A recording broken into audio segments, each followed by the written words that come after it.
नमस्कार। आज हम बात करने वाले हैं इंडियन क्रिकेट टीम के उस नए और दादिम गेम प्लान के बारे में जो नामीबिया के खिलाफ देखने को मिला।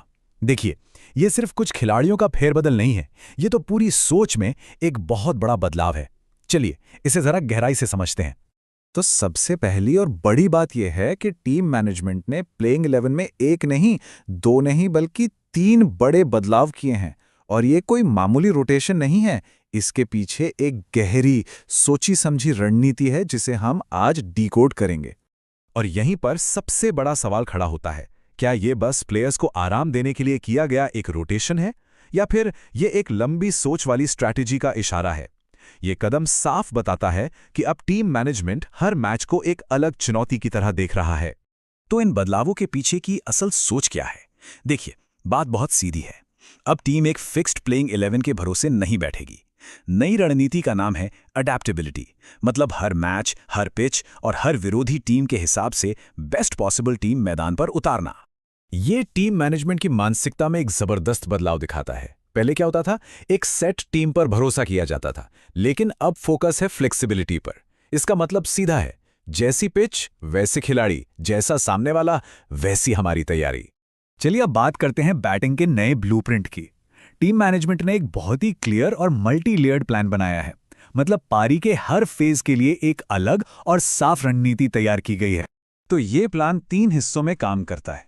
पहला, टॉप ऑर्डर का काम है एक मजबूत नींव रखना, मतलब शुरू में विकेट्स नहीं गंवाने हैं। दूसरा, मिडिल ऑर्डर, ये सिचुएशन के हिसाब से खेलेगा, जरूरत पड़ी तो तेजी से रन बनाएगा, नहीं तो पारी को संभालेगा। और आखिर में डेथ ओवर्स में विस्फोटक बल्लेबाजी करके स्कोर को आसमान पर पहुंचाना है।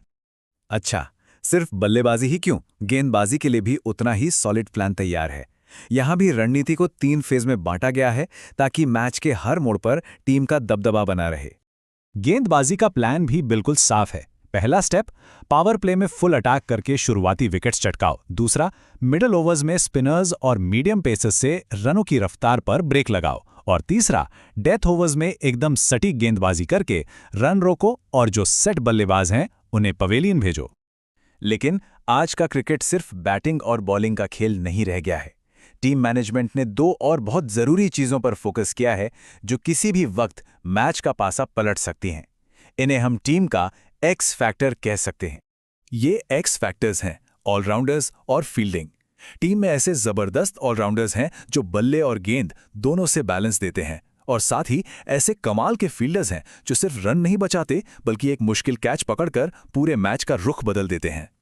तो चलिए अब इंतजार खत्म करते हैं और मिलते हैं उस नई प्लेइंग 11 से जिसे इस पूरी रणनीति को मैदान पर उतारने के लिए चुना गया है।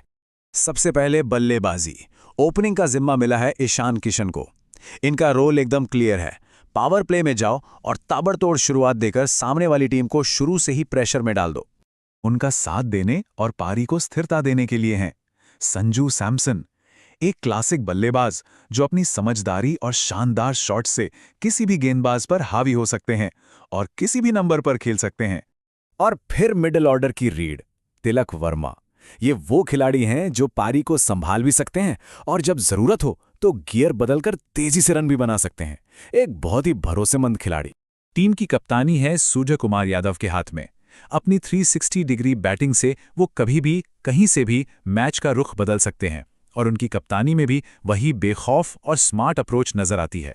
और फिर आते हैं द फिनिशर रिंकू सिंह। इनका रोल एकदम स्पेशलिस्ट का है, बिल्कुल ठंडे दिमाग से आखिरी कुछ ओवर्स में आना और मैच को फिनिशिंग लाइन के पार ले जाना। अब बात करते हैं टीम के बैलेंस की, यानी ऑलराउंडर्स की। सबसे पहला नाम हार्दिक पांड्या। अपनी तेज गेंदबाजी और जोरदार हिटिंग से वो टीम को वो एक्स फैक्टर देते हैं जो T20 क्रिकेट में जीत के लिए सबसे जरूरी है। उनका साथ देने के लिए हैं शिवम दुबे। ये मिडिल ओवर्स में खासकर स्पिनर्स के खिलाफ एक तुरुप का इक्का हैं, कुछ ही गेंदों में मैच का पूरा नक्शा बदलने की काबिलियत रखते हैं। और फिर हैं अक्षर पटेल, जो अपनी किफ़ायती गेंदबाजी से रनों पर पूरी तरह लगाम कसते हैं और बल्ले से भी नीचे आकर जरूरी रन बनाकर टीम को एक बेहतरीन गहराई देते हैं। अब आखिर में गेंदबाजी के मोर्चे को देखते हैं। इसकी शुरुआत करते हैं मिस्ट्री स्पिनर वरुण चक्रवर्ती से। बीच के ओवर्स में अपनी अलग अलग तरह की गेंदों से विकेट निकालने में माहिर हैं ये। पेस अटैक की कमान है जसप्रीत बुमराह के हाथों में। नई गेंद से स्विंग हो या डेथ ओवर्स में जानलेवा यॉर्कर्स, वो हर सिचुएशन में दुनिया के बेस्ट गेंदबाज हैं, इसमें कोई शक नहीं। और बुमराह का साथ देने के लिए है मोहम्मद सिराज।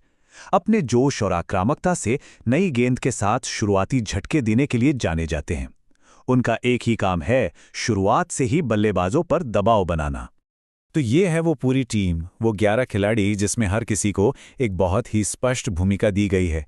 ओपनर से लेकर फिनिशर तक और पेसर से लेकर स्पिनर्स तक, हर कोई इस नई और फ्लेक्सिबल रणनीति का एक अहम हिस्सा है।